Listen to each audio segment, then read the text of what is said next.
What's up, guys? We are back with Week 8 Monday Night Football action. We are going to do a deep dive on the New York Giants going on the road to take on the Pittsburgh Steelers, and we're going to go over 5 NBA games on this Monday slate. We're going to see what kind of value we can find on the side and the total, and we're going to take a good hard look at the player props for Monday night. Sunday, guys, went okay. Had a chance to be a really great day. The Bengals let us down big time to start things off, but hit an easy overplay there on the Baltimore-Cleveland game. We had the Jets -7. That was a complete misread there on that one. Apparently, the Jets and Aaron Rodgers are just a total dumpster fire, but we had the Falcons -2.5, another great bounce back day for Kirk Cousins. We had the Jaguars at +4. They made us sweat, but they came through for us in the end. We had the Chargers -7. That one felt very easy, like they were in control that entire game. We unfortunately, guys, had the Dallas Cowboys at +4 there, on Sunday Night Football, and they could not figure things out. They got up early going into halftime. They had a lead.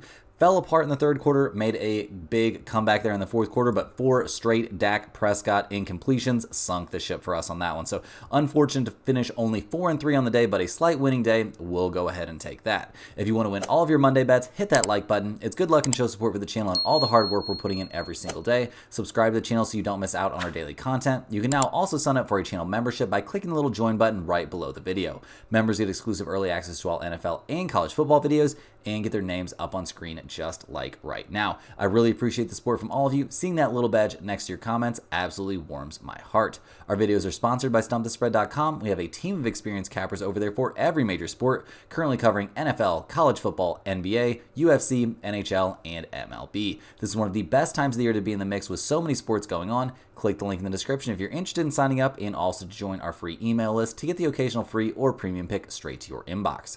Comment below with any bets you're looking at today, and we will give you our best advice on all of them. We are committed to responding to every single comment every day, so let us know anything you want to say about my picks, these videos, or anything you see here. As always, our favorite picks will be in the pinned comment down below. Now let's get into this Monday Night Football matchup between the New York Giants and the Pittsburgh Steelers.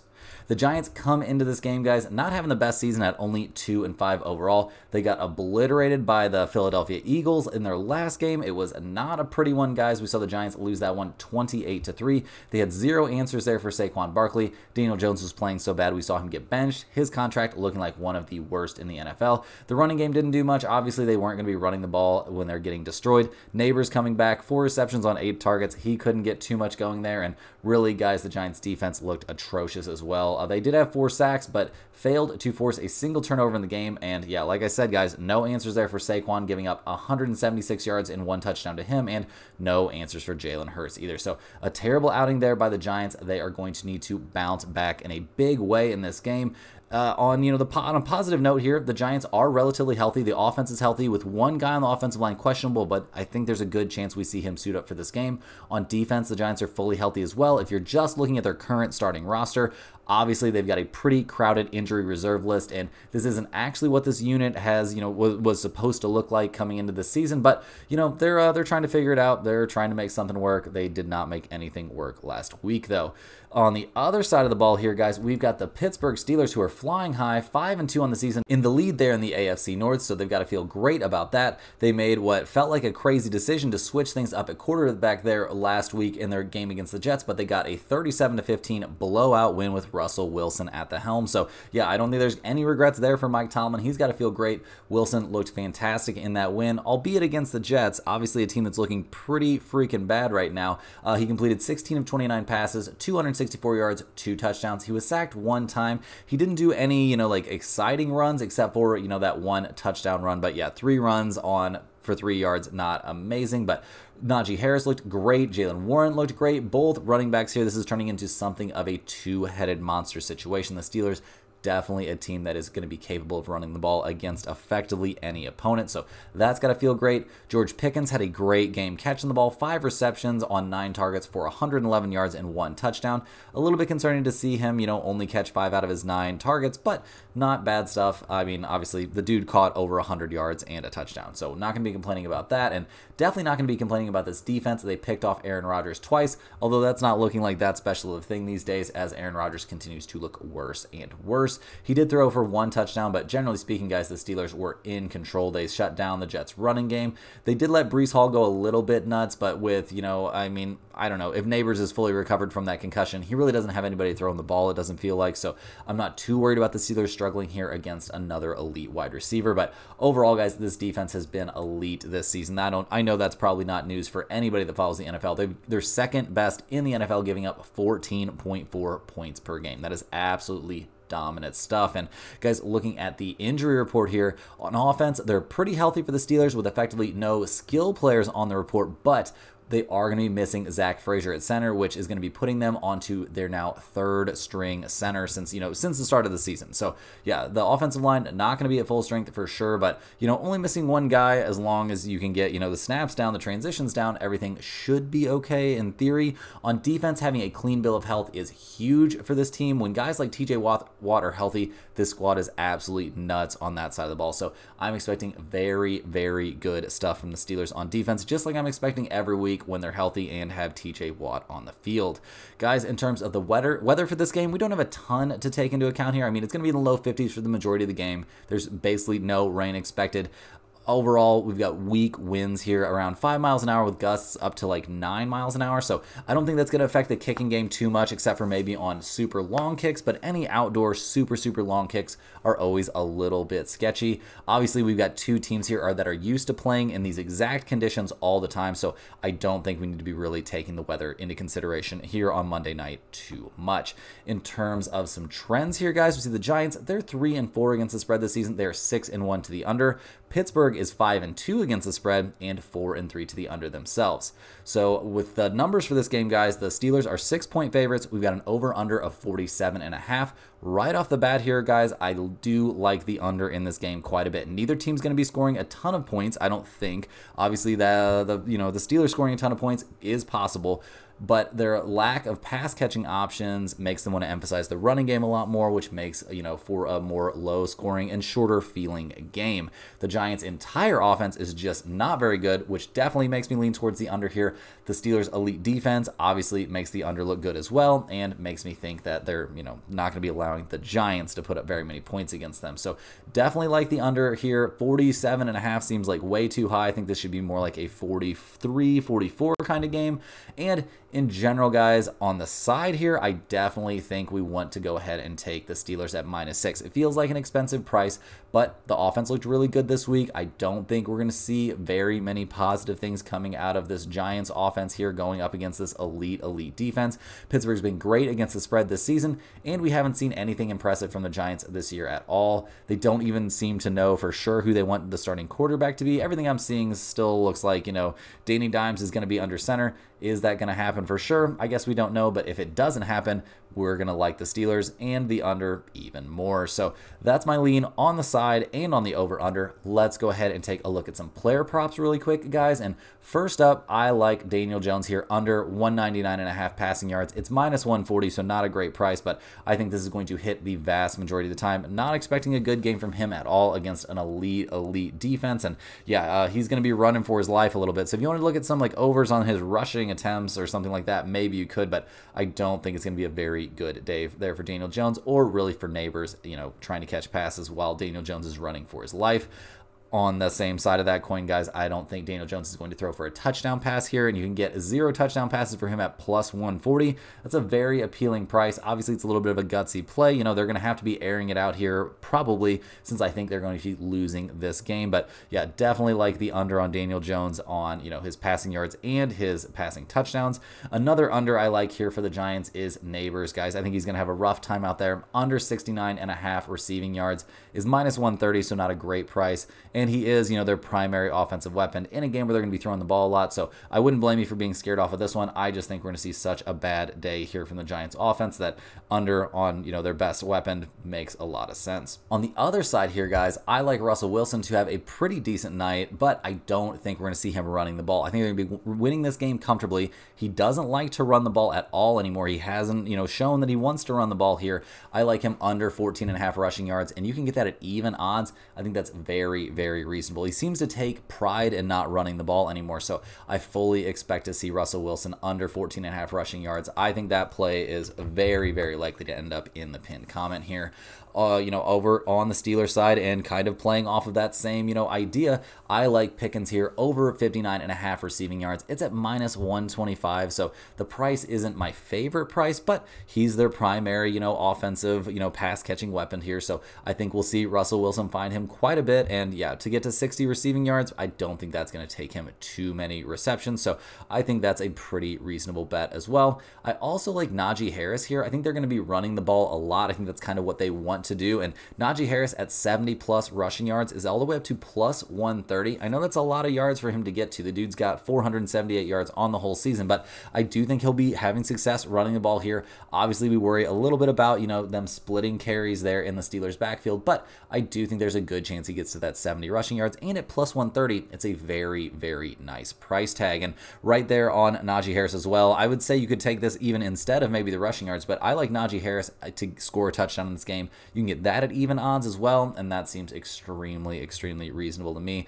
Najee Harris should be in for a good game in this one. And so that's all we've got for the Steelers matchup against the New York Giants, guys. I gave you my lead on the side and on the over-under and some props. Now we're going to go ahead and hop over to some NBA action. Hey guys, jumping in here with a quick ad break. First of all, this is a great time to sign up at stumpthespread.com. Signing up for a premium membership gets you access to our entire team of cappers covering NFL, NCAA football, NBA, NHL, UFC, and Major League Baseball. If you just want to test out the service, a great way to do that is by joining our free email list, which will get you the occasional free or premium pick straight to your inbox. Don't forget to like this video and subscribe if you're new, and become a channel member for early access to all of our NFL and NCAA football videos. Also, if you want to experience peer-to-peer sports betting while paying almost zero juice, click the link in the description and sign up at BetOpenly.com. Now guys, back to the games. The first game we're going to look at, guys, is the Indiana Pacers going on the road to take on the Orlando Magic. The Pacers played last night against the Philadelphia 76ers, who still have no Joel Embiid,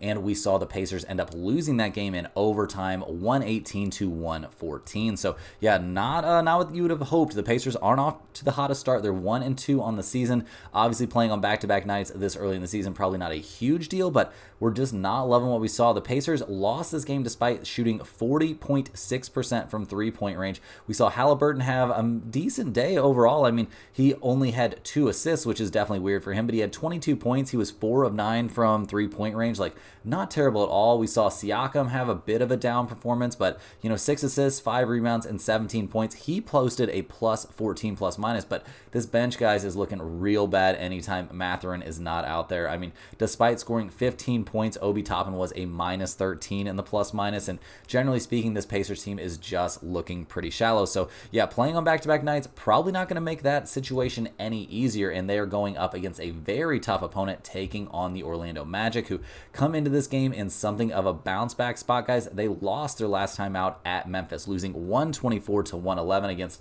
a Memphis team that I think definitely has the possibility to be very, very good this season. But yeah, we saw a very down shooting performance from, based on what we've seen this season. Paolo Banchero, he only made 7 of 13 free throws. He was 1 for 4 from 3 and 4 of 12 from three-point range, or 4 of 12 from the field in general. Just a tough night. I mean, Suggs and Franz Wagner tried to do what they could to, will this team to a win.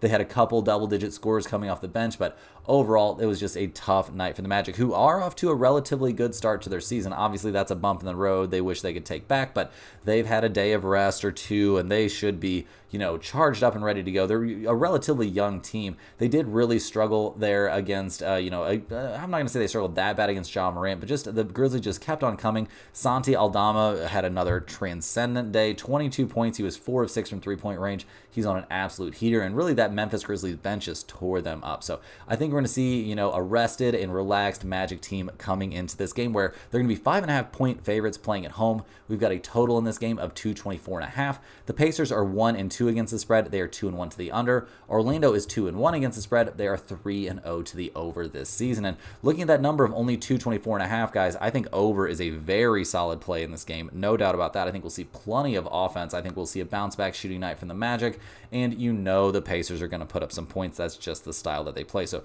definitely like over in this spot. I also think you want to take a look here at the Orlando Magic at -5.5. I think this is a nice bounce back spot for them. I think they're catching the Pacers, who are going to be very tired coming off of an overtime game. Guys, honestly, there's a chance that both of these plays could end up in the pinned comment. So definitely want to be taking a look at the Magic -5.5, and definitely want to take a bite there of that over. Next up, guys, we've got the Milwaukee Bucks going on the road to take on the Boston Celtics. The Bucks come into this game, guys, fresh off of another loss. They've now lost 2 in a row, losing to the Chicago Bulls and then losing at the Brooklyn Nets, guys. Pretty rough stuff. Losing that game 115 to 102. Not what you expect to see from Brooklyn, or not what you expect to see from Brooklyn, and not what you expect to see from Milwaukee either. We saw Giannis only have 22 points in the game. I mean, he did pretty much what he's supposed to do: 12 rebounds, 7 assists, 22 points, but Dame had a little bit of a down shooting night, only 1 of 7 from 3. The bench outside of Bobby Portis continues to look very, very bad. This Milwaukee team, I mean, we'll wait and see. I'm withholding judgment until we get Chris Middleton back, although we don't really know when that's going to be, to see what this team is actually going to look like, but it's looking pretty sketch, and I could see things getting really, really weird. I mean, you've already got Giannis floating rumors of, he might want to leave, so yeah, things are getting pretty weird. We saw Schroeder, Ben Simmons had a terrible night, no shocker there, but Cam Thomas went absolutely bonkers again. They had a couple double-digit scores coming off the bench there for the Nets, and really, guys, the Bucks just had no answers, so definitely time for concern if you're a Milwaukee Bucks fan, and they're going to have to figure things out pretty quick here as they go on the road to take on the Boston Celtics, who are, still undefeated on the season, 3-0. They did have a, kind of tough, at least on paper, matchup against the New York Knicks on opening night, but then they played Washington, got a blowout win there, and then they played a close game against the Detroit Pistons. They were at Detroit there, and I think it's good for the Celtics to get tested a little bit. It's been nice to see the, the Pistons play much better this season, despite the fact they're now 0-3, but yeah, we saw Tatum go bonkers once again, 37 points. Again, the dude is just looking like he is absolutely on a mission this season. That much smoother, improved, revert to his, rookie or second season in the NBA kind of jump shot, looking much, much better. Al Horford's doing great there at center. No reason to be too worried about him. And yeah, Derek White, just this loaded roster is doing loaded roster kind of things, guys. So yeah, we're not necessarily shocked, just loving what we're seeing right now from the Celtics, and don't really see any reason that should be slowing down, guys. I mean, Milwaukee, they're 1-1 against the spread this season. They are 2-0 to the over. Boston, 2-1 against the spread, and 2-1 to the over as well. We've got a total here of 233.5. That seems like a really big number to me, but honestly, guys, I would be leaning a bit towards the over, given the way that the Boston Celtics like to get those threes up, and with how bad that Milwaukee Bucks defense can be. But the over-under is not my favorite play in this game. I really think this is a good spot to take the Boston Celtics here at -9.5.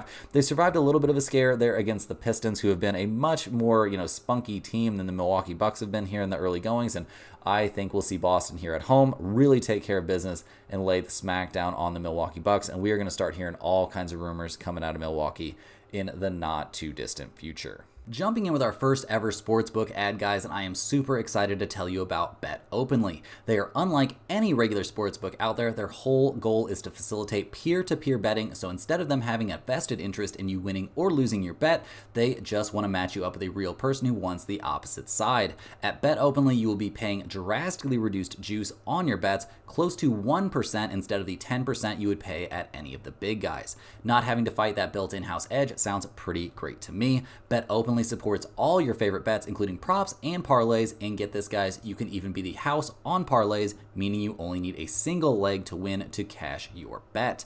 Most importantly, BetOpenly will never limit your account for being a consistent winner, which is something that happens all the time on the bigger sites. If you're interested in signing up, click the referral link in the description of this video and let's cash some bets. Now, guys, back to the games. Speaking of the Detroit Pistons, guys, we're going to be looking at their Monday matchup as they go on the road to take on the Miami Heat. The Pistons come into this game still looking for their first win of the season, fresh off of that loss against the Boston Celtics, but they've been pretty, pretty competitive this year despite facing 3 playoff teams in a row. In their loss to the Celtics, we saw Tobias Harris come up very, very small, going 0 of 5 from 3 and only 2 of 11 from the field, but we saw great stuff there from Ivy and Cade Cunningham. So as long as those guys are playing well, I mean, mean, we're seeing some good stuff from some of the bench guys. Like, there's plenty of reason for optimism for this team. They've played a super, super tough schedule here right out of the gate. I think as soon as they start going up against some teams that are, more along their same skill level, that things are going to look a bit better. But we'll see how that goes. Obviously, it's a long season. It's a long season. We're not going to get too freaked out, too up in arms here. But looking at, their opponent in this game, they're taking on a team that might want to start freaking out a little bit. They're taking on the Miami Heat, who should be very freaked out by how horrendous that Dwayne Wade statue looks like. I don't know who that's supposed to be. That ain't Dwayne Wade on that statue. But anyway, last game, they found a way to get off the schneid there. They got a relatively competitive win against the Charlotte Hornets, but enough to cover, so thank you, Miami Heat. I think we're going to see them continue here to, they're trying to get back on, on track here. That win over Charlotte has to feel nice, but it's just against Charlotte. We did see much better stuff. Jimmy Butler got back on the horse, guys. 26 points, 7 of 15 from the field. He got to the free throw line 17 times, but only made 11 of the free throws. Like, that's not a great look. We saw Hero look pretty good out there. 22 points from him. Rozier continues to have a very good start to his season, so that's got to be great to see. Obviously, they've got decent guys coming off the bench. Nobody's putting up crazy numbers. Duncan Robinson going 0 for 5 from three-point range is a little bit concerning, but the dude did post a +8 out there. So the bench unit overall was having a positive impact on the game. Just not everybody had a great time shooting the ball. So generally speaking, guys, a pretty good night there for the Miami Heat. No doubt about that. Liked what we saw, but coming into this matchup, things are looking pretty interesting. The Heat are 8.5-point favorites. We've got an over-under of 221.5. Detroit's 1-2 against the spread this year. They are 2-1 to the under. Miami 1-1 against the spread and 1-1 to that over-under. And guys, in this game, I think we're going to see it be pretty competitive. I like the Pistons here getting 8.5 points. I think they find a way to keep this game very, very close against the Heat, who, to be honest, will probably find a way to win it in the end, but we'll have to see. Obviously, teams can sometimes get caught up in the funner aspect of a road trip to Miami, so that's always something of a concern. So this probably won't end up in the pinned comment, but I do think there is some reason here to take a look at the Detroit Pistons and the points. And in terms of the over-under of 221.5, I would probably lean just a little bit towards the over, since that's a pretty small number, but the over-under on that game, not really a spot that I'm in love with. Next up, guys, we're looking at the Cleveland Cavaliers going on the road to take on the New York Knicks. The Cavaliers come into this game, guys. They're off to a very good start to their season. They're 3-0, albeit against some pretty weak teams. I mean, wins over Toronto, Detroit, and Washington aren't really going to get me too excited, but they're getting their first real test here as they go to Madison Square Garden to take on the Knicks. In their blowout win over Washington, things just continue to look great. We saw Donovan Mitchell look good. Jarrett Allen looked very good. Maybe a little bit. It was a little bit concerning there in the first couple games to see Garland get off to a bit of a slow start, but against the Wizards, guys, he was on fire. 9 of 11 from the field, 4 of 5 from 3. He posted a +17 and scored 23 points, so all very, very good things. Evan Mobley had a bit of a down night shooting the ball, so that'll be something to monitor, but overall, no major concerns, guys. They played really, really well there against the Washington Wizards, and the bench unit looked good. Karis LeVert continues to cook off the bench, looking very, very good. Jerome looked good. Like, this team is showing some depth, and just in general, they are playing really, really well here right out of the gate. So that's got to feel good. But like I said, this is going to be their first real test here, taking on the New York Knicks. So we'll see how things go for the Knicks, who got off to a very slow start to their season, getting blown out, just completely blown out by the Boston Celtics. But they went back home to Madison Square Garden, which is where this game will be played, and they demolished the Indiana Pacers. So yeah, we'll see. Definitely a tale of two games there for the Knicks. I mean, yeah, that game against Boston still a little bit burned into my memory, but they did a lot of good stuff against the Pacers. They shot the ball extremely well for starters, 12 of 27 from three-point range. Bridges' shot looks like it's back online, guys. 8 of 12 from the field, 2 of 3 from three-point range. It seems like Karl-Anthony Towns got some of those jitters out of the way. 15 rebounds in the game, 21 points, and he was 2 of 2 from long range. Just in general, the Knicks shot the ball really, really well, but the bench continues to look pretty thin, especially outside of, Miles McBride, and we have some injury news here for the Knicks, guys. It looks like Josh Hart, very questionable for this game with an ankle injury, and McBride, guys, he's probable, but he hyperextended his left knee, and as somebody, yeah, shocker, look at me, I'm wearing a Duke hat, and I'm a short white guy. I'm a three-point shooter, and I know when you have something wrong with your lower extremities, like if you're dealing with an ankle or a knee or anything like that, your jump shot can get really, really weird, really fast, and that is a very important part of Miles McBride's, repertoire there. So looking at the numbers for this game, guys, the Knicks are 2.5-point favorites at home. We've got an over-under of 222.5. Cleveland's 3-0 against the spread and 2-1 to the over this year. The Knicks are 1-1 against the spread and 1-1 to the over-under. Guys, I love the Cleveland Cavaliers in this spot. Getting 2.5 points seems great to me. I also think the over is a very good spot, but really I'm concentrating on them getting those 2.5 points. That seems like very, very good value. That could end up being a premium pick once we see, all the injury news and we can get all the information in there, but definitely think this is a great spot here for the Cleveland Cavaliers. I also think it's a good spot for the over. Both these teams can really score. I'm not sure why this number is so low, so I would maybe hop on both of those, to be honest, because I think this is going to be a pretty exciting game with the Cavaliers coming out on top and there being plenty of offense. Last but not least, guys, we're looking at the Los Angeles Lakers going on the road here to take on the Phoenix Suns. The Lakers are off to a shockingly fast start, guys. Win over the Minnesota Timberwolves on opening night. That was a great one. They took down the Suns 123 to 116 in their second game, and then they edged out the Sacramento Kings in their last game. So very, very impressive stuff there. That win over the Kings, definitely a good one. Got to give him major props on that one. LeBron seems to be turning back the clock. He put up a triple-double in that game. The Lakers outscored the Kings 44 to 33 in the fourth quarter. Like, absolutely crazy stuff there. So yeah, loved what we saw from the Lakers. Anthony Davis finally getting a win there against Domantas Sabonis, so that's got to feel great, and he's off to just an absolutely insano kind of start out there. Just bonkers stuff. He had 31 points, 10 of 13 from the free throw line, which he's getting to the free throw line an awful lot. I would say maybe a little bit more than he deserves, but LeBron also going insane, and just a great start to the coaching career there of JJ Redick. So gotta love what you're seeing there from the Lakers. Obviously, they're off to a fantastic start. The Suns 2-1 to start their season. They got a nice 114 to 102 win over Dallas, which has to feel very good. But yeah, we'll see how things progress here for the Suns. Obviously, this team is looking a little bit deeper than last year, which is obviously a major concern for them.